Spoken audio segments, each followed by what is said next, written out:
In case anyone is confused, no, this episode is not about Luanne getting drafted by the Chargers and not wanting to play in San Diego. This is my protest. Why are you against me?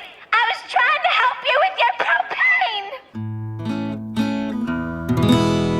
propane. Hey folks, welcome to Squirrel Tactics. Don't forget to hit the buttons like, hype, check out the Patreon, the merch store, Squirrel History. Alright, let's get into it. Girl, You'll Be a Giant Soon. The title comes from the Neil Diamond song, Girl, You'll Be a Woman Soon.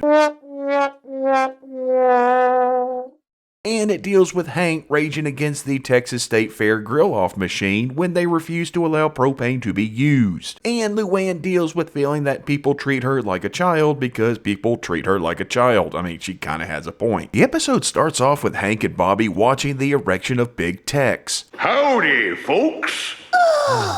Howdy, howdy. Check, one. Howdy! Get your minds out the gutter. And don't worry, y'all are gonna learn way more than you ever wanted to know about Big Tex later on. You're welcome in advance. By the way, it's Phil Hendry, you know, the guy that voiced a bunch of characters like Coach Sowers, Willie Lane, Big Jim. Take the first shot, Coachies. I love two things, building dollhouse furniture and kicking ass. And I don't see no dollhouses round here. You see any dollhouses, Hank? No, I don't. Who is the voice of Big Texas that we hear? Though in real life, the voice that they would have heard would have been Bill Bragg, who was the voice of Big Tex from 2002 to 2012. Welcome to the 2010 State Fair of Texas. It should also be noted that this is the second appearance of Big Tex on the show, the first being back in How to Fire a Rifle Without Really Trying. Howdy, partners. Hank is looking to sign up for the grill-off. Now, the Texas State Fair doesn't have a grill-off, but they do hold a barbecue and chili challenge. They're separate things. You don't, mix the two together or anything like that. And Hank gets rather bent out of shape when he learns that they don't allow cooking with propane in their fictitious grill-off. It's just like in my dreams, except in the dream I'm wearing Tom Landry's hat. I would like to note that the real barbecue challenge does in fact allow the use of propane, though keep in mind that grilling and barbecue are two totally different things. Barbecue is typically larger cuts of meat cooked for longer using indirect heat, whereas grilling is smaller cuts cooked quicker over direct heat. Everybody got that?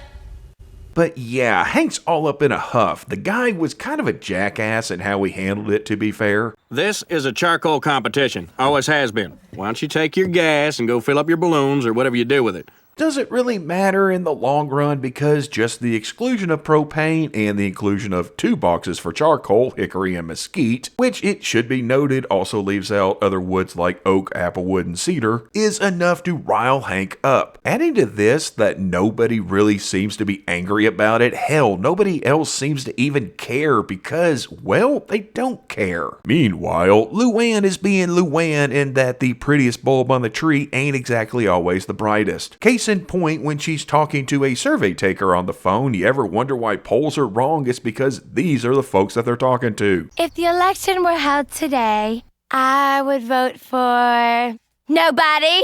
I know that elections don't happen today. They happen on Tuesdays in months ending in November. Technically, she is correct. Election Day is a Tuesday in the only month that ends with Vember. Why do you want to talk to my mother? Our B-plot kicks off with Peggy, Nancy, and Min learning that the Baxter Death Mansion is up for sale. As they explain it, a man and his mistress were murdered by his wife in the laundry room. This is most likely based on the real-life murders of Daniel and Linda Broderick, who were shot to death in their bed by Daniel's ex-wife Betty in San Diego on November 4th, 1989. As with the story on the show, she worked to support them as he finished law school and afterwards medical school, having 4 children along the way, but when he finally became successful, he began an affair with his assistant, leaving his wife for her and gaining custody of their children in the subsequent divorce. Betty would be charged with and found guilty of 2 counts of second-degree murder and sentenced to 32 years to life in prison. As of this video, video, she's been up for and denied parole twice due to not showing any remorse. It's most likely called the Baxter Death Mansion because of the 1992 made-for-TV movie about the case. A Woman Scorned, the Betty Broderick story, which starred Meredith Baxter as Betty. After 16 years of marriage and 4 kids, he left her for a younger woman. You can't lay this divorce on me and then ignore me. Now, if she can't have the life she wants, neither can he. Why would you want me to stay? Because you own me. Based on the shocking true story, Meredith Baxter, A Woman Scorned, the Betty Broderick story. Fun fact, Stephen Root, the voice of Bill, Buck, and others, is also in that movie. The ladies talk down to Luanne the entire time, calling her a crybaby for complaining about people thinking she's dumb, then compare her mentally to an 8-year-old, causing Luanne to walk away. Props to her for not running away crying. Luanne, please go home before I tell you you're acting like an idiot and make you cry. I gave you fair warning. Luanne, you're acting like an idiot. Oh, no. No. Leaving the Heckle Jekyll crew there at the table, plotting how to see the scene of a murder. And this should not surprise any of us about Peggy. She has a thing for tragedies, a scrapbook to be more specific. Here, What's this? it's my scrapbook. This is the way that rational people deal with death, Hank, by clipping articles out about grisly accidents from the local newspapers. It is also my hobby. Good Lord. What, Peggy, what? Ugh. Ugh. Ugh. Wow. They beat the Aggies, but they could not beat that train. I figure Nancy and Min are on board because they both love drama, and come on now, people slow down and look at wrecks as they pass them all the time. It's the same sort of thing. It is out of sheer morbid curiosity. Anywho, Hank's continuing his righteous crusade to spread the gospel of propane. It is kind of his religion. He talks about it more than he does Jesus. Come on, even Jesus had long hair. Only because I wasn't his dad. In fact, I'd bet that if Hank had to pick between Jesus and propane, he'd say that he shouldn't have to choose, and then he would refuse to do so. In Hank's mind, this is like if they were going to hold a prayer competition, like they had Moral Oral. It's your turn, Oral. You're our last hope. There's a lot of morals and money tied up in all of this, and this is the big event, son. Forgiveness. Get out there and destroy those mantises! But they only had boxes for Jewish or Muslim and completely excluded Christians. That's pretty much where Hank's mentality is at this point. Everything looks so Christmassy. Now I know how the Jewish kids feel. But to the rest of the rational world, it's just propane, so again, nobody cares. If anything, Bill gives him some lip because here's Hank with a wife and kid and hair complaining about not being able to use propane in a grilling contest. Nobody will let him grill with propane. Talk about first world problems. He really gets disappointed when he tells the folks over at Strickland about it and, well, nothing. Dang it, I should be calming you people down, telling you there's no need for violence. And it's also the same when he tries to get some sympathy from Peggy. I guess as a way to deal with his anger and sadness, he grills a crap ton of burgers for no apparent reason. Like seriously, I count 6 hamburgers, including the one she's eating, that Hank is just feeding to Lady Bird. And he's still got plenty on the plate and even more on the grill. Screw it, let's figure this up real quick. We had 6 Lady Bird burgers fed to her, not made from her. Don't eat, dog. We've got 4 rows of 4 hamburgers here on the table with 2 more in front of Hank and the one that Luanne ate. So just from what we see, Hank has made 25 hamburgers. Why? There's no cookout. Nobody else is there to eat them. That's 3 whole packs of hamburger buns, plus he had to open another one just to get that last burger taken care of. Oh, and if each of those patties are a quarter pound, then that's over 6 pounds of meat. However, what matters is that the smell of a couple dozen burgers cooking catches the attention of Luanne. Yeah, that's totally understandable for anyone that isn't vegetarian or Hindu or something along those lines. Oh, what is that emanation? Oh, yeah. Oh, yeah. And poor Luanne is fresh off of trying to assert herself as an adult and failing horribly when she got on to Bobby and Connie for absolutely no reason. Don't you sass me, young man. I am your elder, and I am to be treated with respect. Hank wins her over on the benefits of propane rather easily because, well, Luanne has a tendency to be easily persuaded. The kind of funny, kind of sad thing about Luanne and her mental capacities is that the one person on the show that hit the nail on the head was Trip Larson. You are not stupid.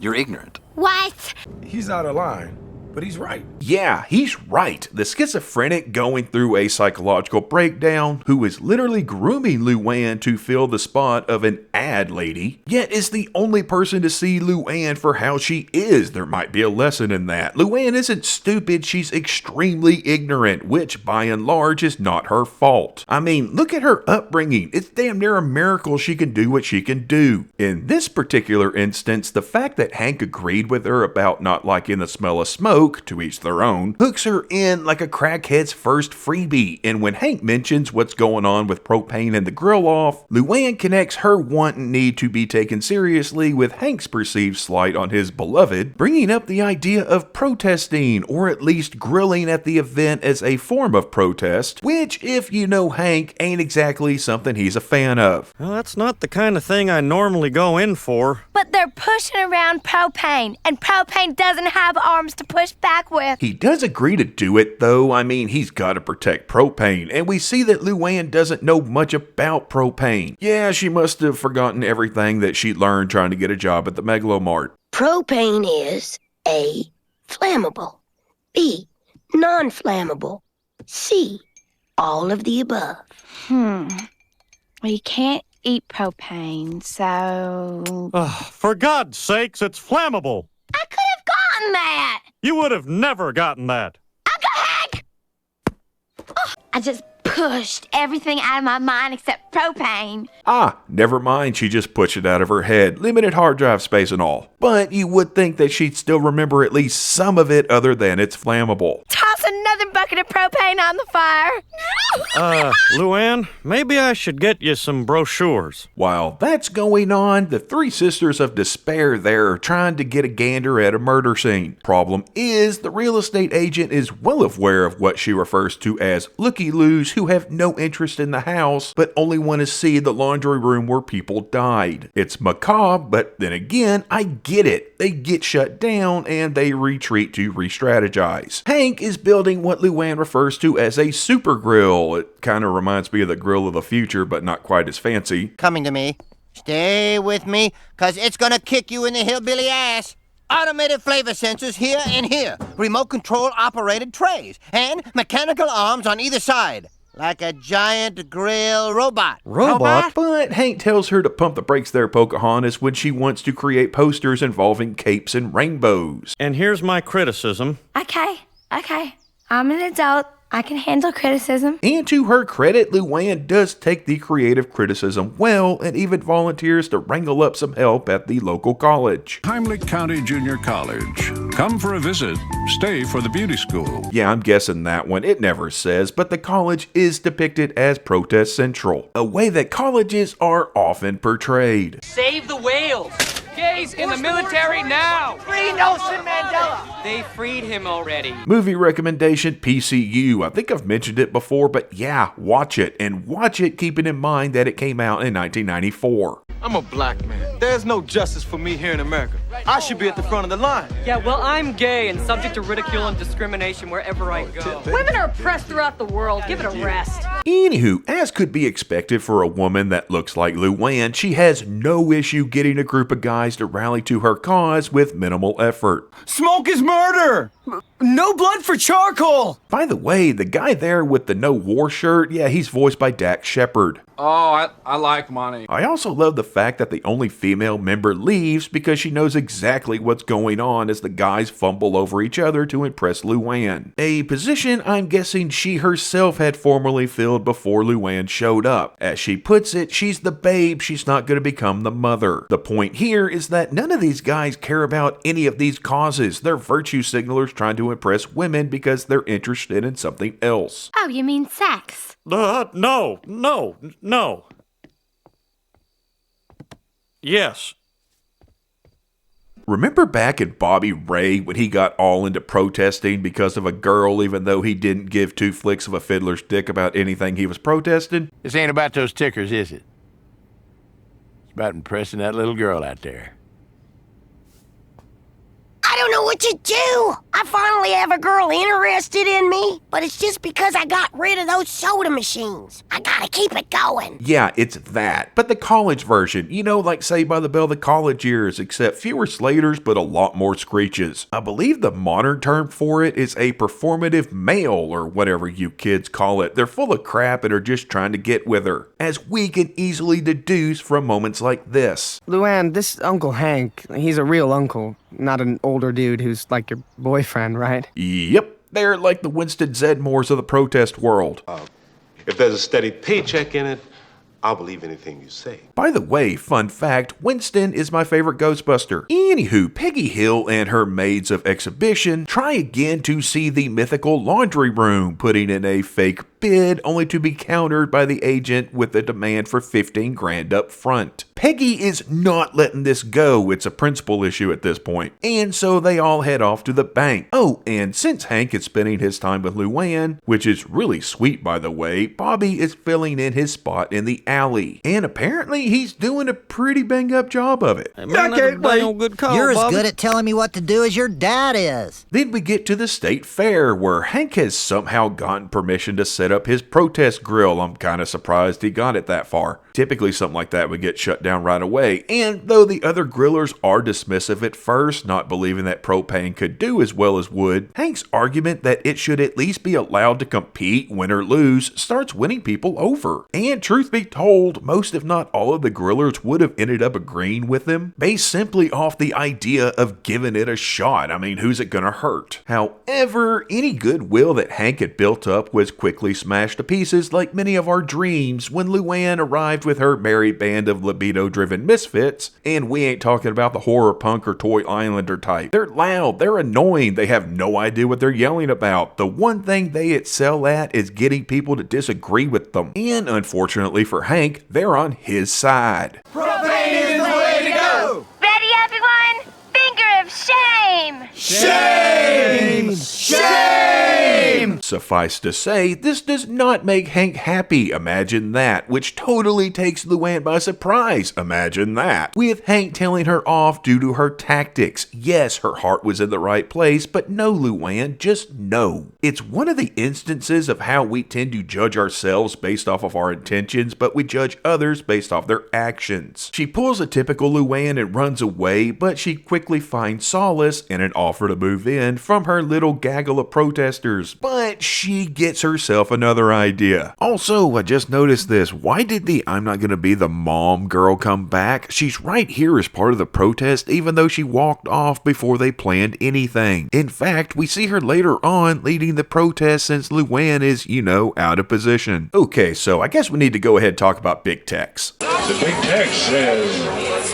howdy. Yeah, it talks. Big Tex is located at Fair Park in Dallas and is a rather well-known part of the Texas State Fair. Terrifying fact, Big Tex began in 1949 as a 49-foot tall Santa Claus in the town of Kerens. I'm just gonna let that haunt your dreams for a second. It was meant to be the largest Santa in the world at the time, though that's up for debate. And the current record holder for tallest Santa in the world is 69 feet, and it's in Portugal. The point of it was to be a tourist attraction in order to drum up holiday shopping, but they decided to get rid of it after a few years. So it was purchased and remade into the original 52-foot tall rootin' tootin' cowboy Big Tex, who debuted at the State Fair in 1952. Now, notice I said original and that the height didn't match up. Well, yeah.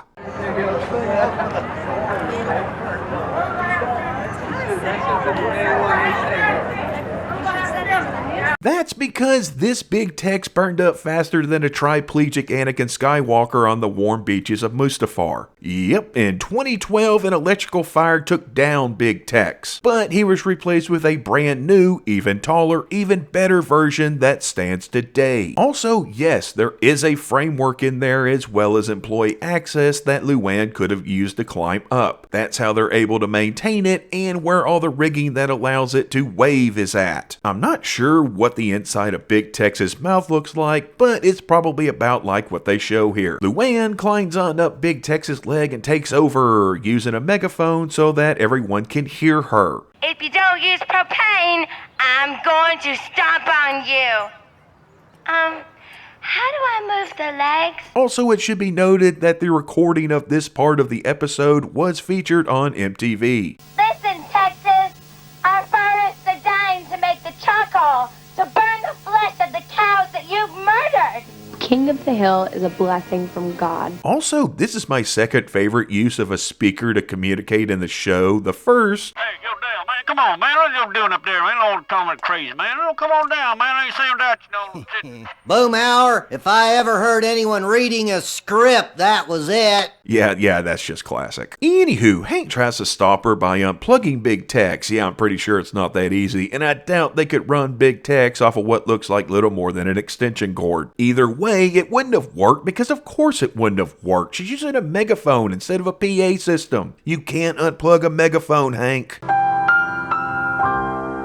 We also get a security guard who I feel sorry for because these chuckle keep throwing eggs at him, and sadly there's not much he can do about it. Elsewhere at the fair, Bobby and the guys are having a good time. Well, maybe not Bill, but as is often the case, it seems Bill's misfortune is primarily of his own creation. Turn the wheel, Mr. Doe Trip, turn the wheel!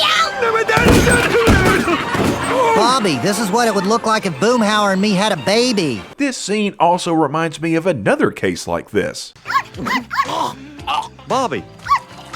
Not again, Mr. Doe Trip, can't you just chew? So we've got Luanne up in Big Tex's mouth asking her scurrying little minions to bring her food in a bucket for personal reasons. Hank is buying a megaphone to try and talk Luanne down. Holy crap, that thing costs $55.99, which is about $100 in today's money. But, you know, it's a fair, so the prices aren't. Peggy is at the bank filling in the bank employee on what's really going on, seeing as the possible mortgage payments for what she was bluffing to do were triple their household income. The employee seems to get where Peggy is coming from. She also wouldn't mind getting a gander at that laundry room, but we'll get to that here in a second. Hank uses his overpriced microphone to try and talk to Luanne, and I should probably go ahead and rip the band-aid off now. Luanne's complaint about being treated as a child is correct. She is treated as a child even in situations where there's no need for it. Does she make dumb decisions? Yes. Again, that's her ignorance. But she also has drive and energy. She just needs to be, well, supervised. Her heart is in the right place, even if her tactics aren't very good. Hell, they're terrible. Certainly not very squirrely. But she's looking at her intentions, which are good, not her actions, which are not. Also, kudos for Hank realizing that he was wrong here. Bobby reminds him of how he got him to come out of his room, and it makes it click in Hank's head that yes, he has been treating Luanne like a child. And if it hadn't been for her, he wouldn't even have set up the protest grill. He probably would have just given up.